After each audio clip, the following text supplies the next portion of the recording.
All right, what's up, Metalheads? It's your main man, Eddie Monster here, back with another edition of FIFA World Cup of Metal. That's right, we are steamrolling along, and I know I've said this before in another video, but I actually may have just found the group of death.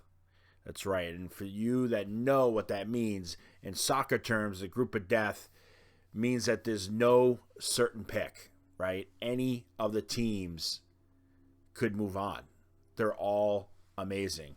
And I think I may have found it with today's group. But before we get into that, I just want to remind all of you to please hit that subscribe button. That's right. Every subscription is greatly appreciated, and I try to come up with as much content as humanly possible. So hopefully you are enjoying this. If you are, subscribe, and I will keep coming up with the material. It's been a lot of fun doing this FIFA World Cup of Metal. I'm not going to lie. I've been discovering a lot of bands. And we're getting down to the nitty-gritty. These are the last few groups left. And I may have found the group of death because there are two bands on here that I feel are mega bands in the world. We'll get into that in just a minute. Let's start off with our very first one. Now, Group I is the group, and it's made up of France, Iraq, Norway, and Senegal. Unfortunately, Senegal doesn't have any metal bands, and any metal bands that I was trying to search for, it would send me to Argentina for some Spanish band that called themselves the Senegal Grindcore House, whatever the heck it was called. Does not count. Anyways, let's get into it. Our very first band on the list is France. And this band should be no stranger to anybody. If you are into this French progressive groove metal band named Gojira, I mean, they're awesome. They're named after Godzilla, the Japanese way of saying Godzilla.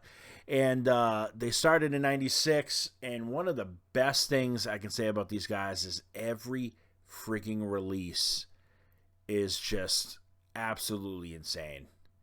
I love every album these guys come out with. Not to mention, they've got some amazing credentials underneath their belt. They are the first metal band ever to play in the Olympics. That's right. They opened the Olympic Games playing Mea Culpa. And guess what?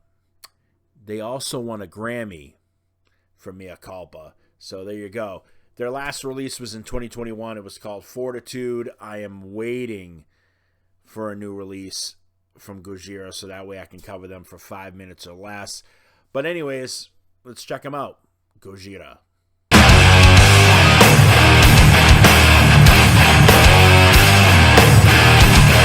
History is crime, so in the dark, after this heavy sin conquers way. We shall do Our next band is from Iraq, and they are called Akrasakauda. It's a mouthful to say, but nonetheless, they're a thrash metal band who was based out of Brooklyn. They started in 2001, and let me tell you, you want to talk about more badass bands? These guys live and die for metal. They were first playing in the Saddam Hussein regime, which was no joke. But anyways, they're featured in a documentary called Heavy Metal Baghdad. You can watch that. It's pretty much everywhere. And they've been pretty much independent since 2014. So let's check them out. Akrasakauda.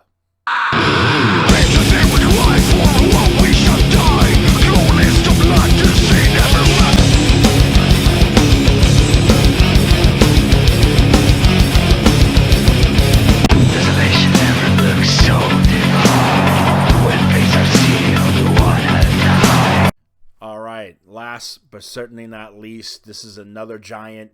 There are so many bands I could have chosen from Norway to represent the Norwegians, but these guys are hot on the scene right now. They're back with a brand spanking new album called Grand Serpent Rising, which you can see the 5 minutes or less video on that right on this YouTube page. That's right. If you subscribe to the YouTube page, you'll see Grand Serpent Rising, my review of it. Dimmu Borgir. That's who I'm talking about. Shagrath, you can see him right there. These guys really need no introduction. They're legends. Been on the scene since '93. one of my favorite moments is the battle for Ozfest. Okay, so Dimmu Borgir was on Ozfest, and there was a contest, right, for Sharon Osbourne to choose a band to play on Ozfest. Blah blah blah blah blah. Well, there comes a time Dimmu Borgir's on the episode, and they go to a radio station, and the DJs basically are complete knuckleheads, are complete idiots, and ask Dimmu Borgir what it's like to be on tour knowing that the lead singer of Judas Priest is gay. Dimmu Borgir, exactly that look I just gave, right? That's the look they gave him, and asked him, why are you asking us that? What does that have to do with anything? Which was an unbelievable response, much respect. And then they continued to use foul language until they got kicked off the air on the radio station. And then Sharon backed them up. That was awesome. So there you go. That's my little Dimmu Borgir story to insert into there. And without further ado, let's check them out.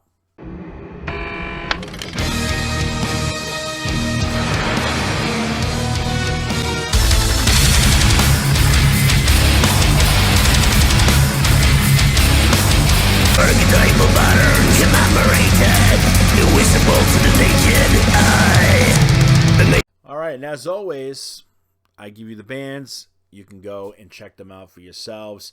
Again, this is a tough group to choose from, man. Who would you choose to move on?